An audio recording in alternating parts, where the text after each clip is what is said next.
Olá, estudante! Professor Leonan Rodrigues, de História, aqui no cursinho preparatório para o Enem e para o PAS da UEMA. É uma iniciativa do governo do estado do Maranhão através da Secretaria de Estado da Educação, aqui na plataforma Gonçalves Dias. Não esqueça de acionar o sininho para que você receba as notificações, segue a plataforma nas redes sociais e não esquece que na descrição desse vídeo você tem acesso a todos os materiais. Lembre-se também de focar nos seus estudos. Perceba aqueles conteúdos que você tem uma dificuldade maior de aprendizado e foque neles. Mas claro que os restantes dos outros componentes é necessário que você também tenha esse foco para que você possa ter sucesso no seu objetivo, que é a aprovação nessas avaliações. Então, pegue papel e caneta e vamos para a nossa aula. Hoje vamos tratar aqui dessa questão sobre o processo de globalização. Professor, com certeza nós já vimos, ouvimos em outros componentes falar sobre globalização.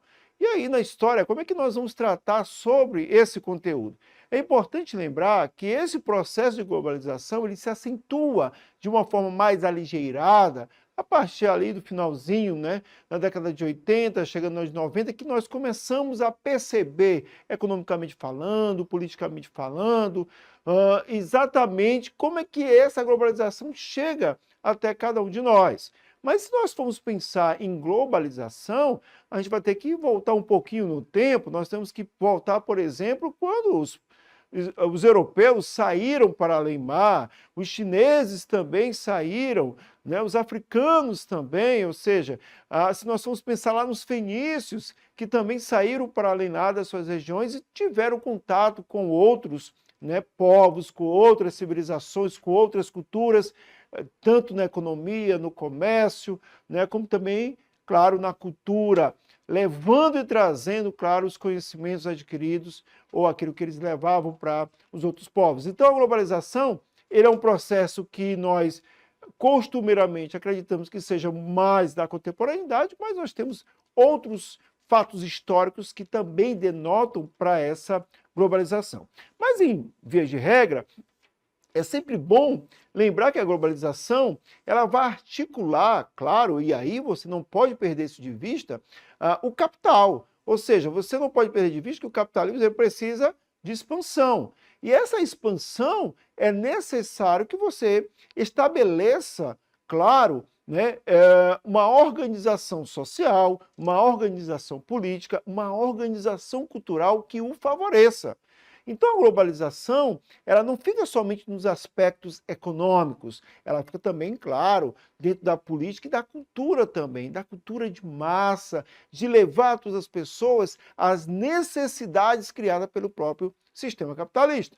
Então, as fronteiras, ela de fato, dentro de uma conjuntura de divisão política dos estados, e aí eu estou falando aqui dos países de uma forma geral, elas são ali, de uma certa maneira, fragilizadas. Por quê? Porque o capital chega, se instala e tenta, claro, usufruir tudo aquilo que ele possa angariar lucros. Então, a globalização, ela perpassa por questões que vão, e aí como Milton Santos vai falar muito bem, que traz algo muito danoso para a sociedade, que traz algo muito ruim para cada cidadão, principalmente aqueles que estão em classes menos favorecidas, e isso faz com que essa globalização, que é tão alardeada, propagada, enquanto aquilo muito, muito bom, ela também tem suas questões sociais, ambientais também, porque você vai ter um lastro aí de destruição de florestas, matas, mananciais, etc. e tal, mas como também de uma fragilização da relação mesmo política, da relação econômica de vários países.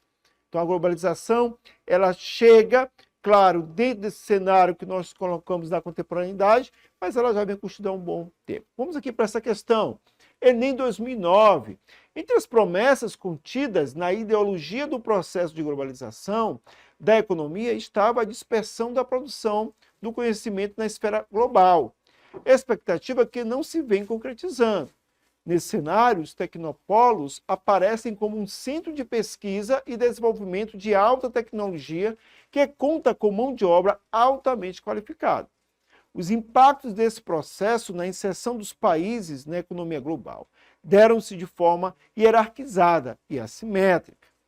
Eu gosto muito desse enunciado porque ele traz a ideologia do processo de globalização da economia. É uma ideologia, é vendido isso, essa ideia é vendida para os países, principalmente os países que estão, né, tidos em desenvolvimento ou subdesenvolvidos, porque também são categorias utilizadas pela própria globalização. Então, ora, você pode chegar a esse patamar que os países desenvolvidos e industrializados que estão à frente, né, dentro da esfera mesmo do capitalismo, eles vão dizer para os outros países que eles também podem chegar. Então, por isso é importante ler e grifar, quando você estiver numa questão como essa, a ideologia do processo de globalização. Vamos para frente. Mesmo no grupo em que se engendrou a reestruturação produtiva, houve difusão desigual da mudança de paradigma tecnológico e organizacional. O peso da assimetria projetou-se mais fortemente entre os países mais desenvolvidos e aqueles em desenvolvimento. É um texto aqui de Barros, da consideração técnico-científica. Diante das transformações ocorridas, é reconhecido que, e aí nós temos que prestar atenção para uma coisa, aqui fala de reestruturação produtiva. Bom, anteriormente nós tínhamos aquela ideia de que a fábrica estava ali naquela cidade e que aqueles trabalhadores, então, daquela cidade, eles iriam logo se direcionar para a produção daquela fábrica. Então era tudo ali naquele espaço, aquele território, né, socialmente falando. Mas agora nós não temos mais isso. Na reestruturação produtiva da globalização, essa produção ela não precisa estar em uma única planta de uma indústria centrada em um território. Ela pode estar em vários territórios. Eu posso produzir, por exemplo, uma calça e jeans, que é muito costume de cada um de vocês comprarem, mas ela não ser produzida em um único espaço. Ela ser produzida em vários locais, cada um faz uma parte dessa calça e em algum outro lugar junta todas as partes, para que você possa, por exemplo, adquirir essa calça, assim como os automóveis, peças, etc. e tal. Essa é uma estruturação que vai acontecer na globalização. Mas diante dessas transformações ocorridas, é reconhecido que, letra A inovação tecnológica tem alcançado a cidade e o campo, incorporando a agricultura, a indústria e os serviços com maior destaque nos países desenvolvidos. A letra B. Os fluxos de informações, capitais, mercadorias e pessoas têm desacelerado, obedecendo ao novo modelo fundamentado em capacidade tecnológica. A letra C. As novas tecnologias se difundem com a equidade no espaço geográfico e entre as populações que as incorporam em seu dia a dia.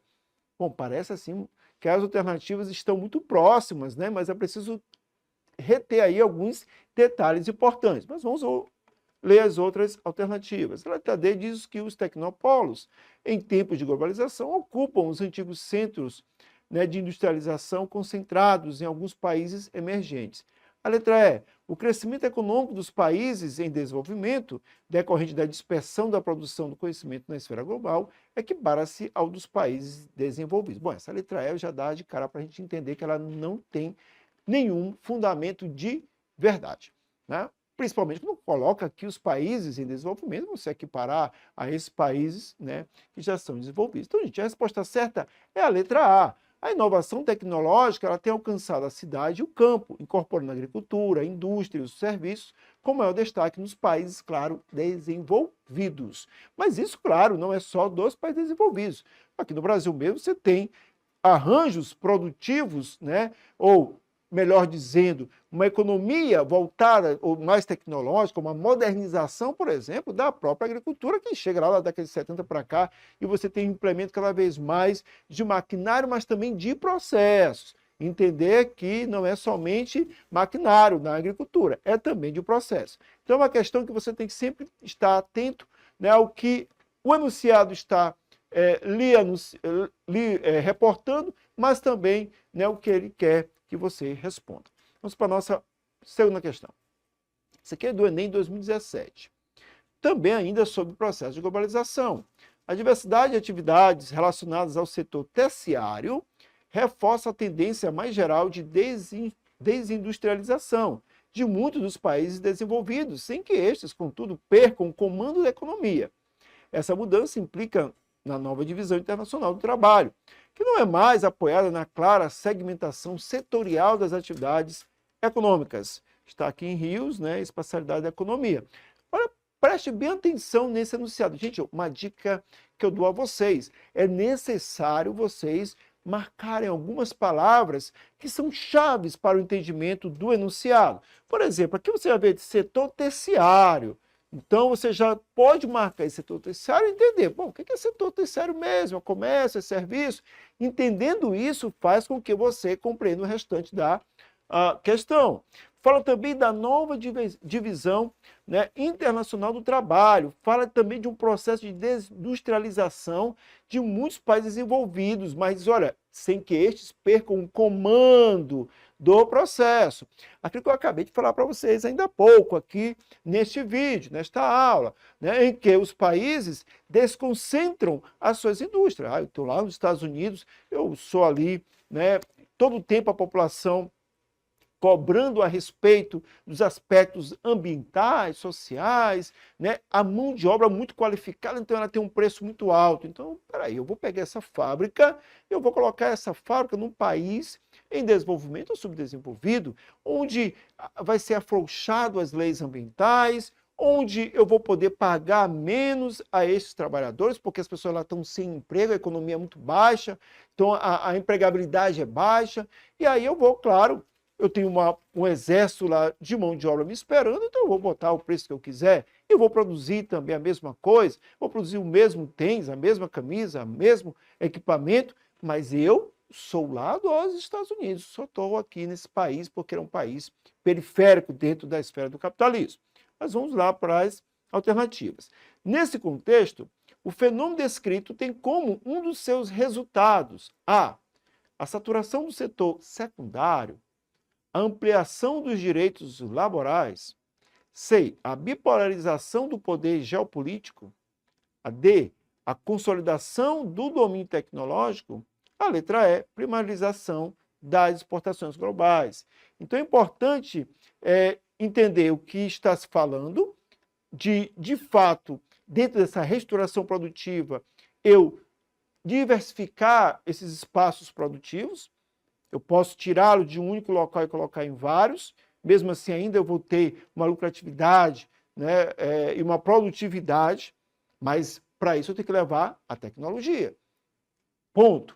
Isso é um contexto. Por isso, gente, a resposta certa é a letra D, consolidação do domínio tecnológico. Mas, professor, mas por que a consolidação do domínio tecnológico, professor? Porque eu sou o país que estou no centro do capitalismo, estou, de fato, enquanto país desenvolvido, eu vou levar essa tecnologia para esse país, que ele não tem essa tecnologia, que ele, de fato, tem uma economia ali que é muito fragilizada, e então eu não faço troca de tecnologia. Eu não digo aquele país lá mais pobre que eu vou levar tecnologia para eles, para que eles possam aprender essa tecnologia e eles, então, produzirem por conta própria. Não, eu é que defino as regras. Então, por isso que é a consolidação do domínio tecnológico, porque a tecnologia que vai para esse país da produção, ela não é deixada para o país ou ela é compartilhada com o país. Ela é simplesmente um espaço produtivo em que eu vou utilizar a mão de obra, por isso que é uma nova divisão internacional do trabalho, nessa segmentação, e vou utilizar, claro, as benesses que aquele país pode me dar, como terreno, isenção de impostos, outras coisas mais que são características próprias desse processo de globalização. Vamos para mais uma questão. Ainda, né, processo de globalização, Enem 2015. Não acho que seja possível identificar a globalização apenas com a criação de uma economia global, embora este seja seu ponto focal e sua característica mais óbvia. Precisamos olhar além da economia. Antes de tudo, a globalização depende da eliminação de obstáculos técnicos, não de obstáculos econômicos. Isso tornou possível organizar a produção e não apenas o comércio em escala internacional. Eric Hobsbawm, tá? Nesse livro, Novo Século, é uma entrevista, né, a Antônio Hipólito. É muito interessante esse texto. E Hobsbawm, então, enquanto era vivo, vai comentar sobre esse processo de globalização. Ele diz, olha, não se pode, é uma questão muito importante de ser pontuada, porque ele traz no enunciado, né, um conhecimento que às vezes nem todo mundo tem, que é dizer que a globalização não pode ser vista daquilo que é mais óbvio, que é da economia. Ela vai para além disso, ela ultrapassa isso, tá? Não depende, né, só de eliminar obstáculos, né, econômicos, mas sim técnicos, né? Então é importante fazer essa leitura de dizer, olha, não é só economia, não é só alargar as fronteiras, mas entender que esse processo é um processo que vai além. É um processo político, é um processo cultural, é um processo que vai estar dentro da educação também. Então, a globalização ela vai estar aí passando, vamos assim colocar, por todos esses outros pontos que eu acabei de dizer para vocês. Político, cultural, social. Vamos lá. Um fator essencial para a organização da produção na conjuntura destacada no texto. É importante isso, gente. Você está lendo a alternativa, né, e diz assim, poxa, eu vou já responder aqui que eu acho da minha cabeça. Não. O texto, a partir dele, da leitura dele, do entendimento do texto, é que você vai responder. Então, pode ser que uma alternativa ela até faça sentido, mas não do comando que está sendo dado para a questão. Que um fator essencial para a organização da produção na conjuntura destacada no texto é a... Então, é o que é destacado no texto de Érica Hobsbawm que nós acabamos de ler.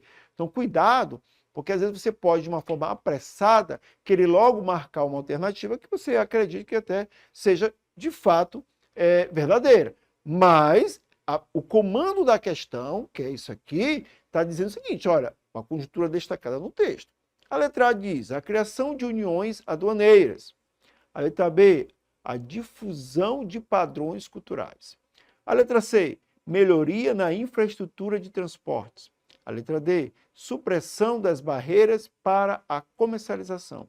A letra E, organização de regras nas relações internacionais. Então vejam que até tem algumas características que estão muito bem vindas ou bem colocadas a respeito da globalização. A gente não pode dizer aqui a questão das uniões aduaneiras, dos padrões culturais, a infraestrutura dos transportes, essa supressão das barreiras para a comercialização, ou seja, que haja o livre comércio, né? E aí você tem vários blocos que conseguiram, né, se organizar nesse sentido, organização de regras nas relações internacionais também. Então, assim, mas o que está se perguntando é a respeito do texto. Por isso, gente, que a resposta correta aqui é a letra C. Melhoria na infraestrutura de transportes. Então, a questão, ela falava, e o texto de Hobsbawm falava exatamente sobre isso, né? Essa melhoria na infraestrutura de transporte. Porque não é só a questão econômica, mas como é que eu vou retirar lá daquele continente, daquele país, né, que é empobrecido, como é que eu vou tirar esse produto que eu acabei ali dentro do meu parque, né, produtivo ali, fazer, e como é que eu vou comercializá-lo? Então, essas infraestruturas também de transporte, elas são necessárias. Então, também você não vai colocar em qualquer lugar essa planta industrial. Você precisa colocar em um lugar em que você possa ter também, né, enquanto fator essencial para a organização da produção, a melhoria na infraestrutura de transporte. E aí, claro, você tem vários, né? Aqui, por exemplo, no Maranhão, nós temos o Porto de Itaqui, né? Que é um local, né?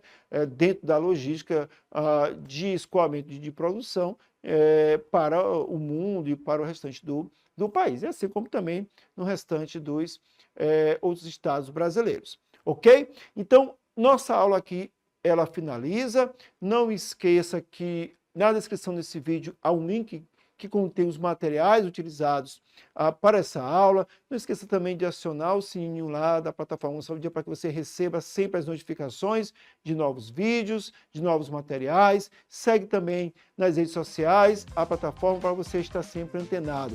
E não esqueça, foque nos estudos, foque no seu objetivo, que é chegar à aprovação nessas provas, tá bom?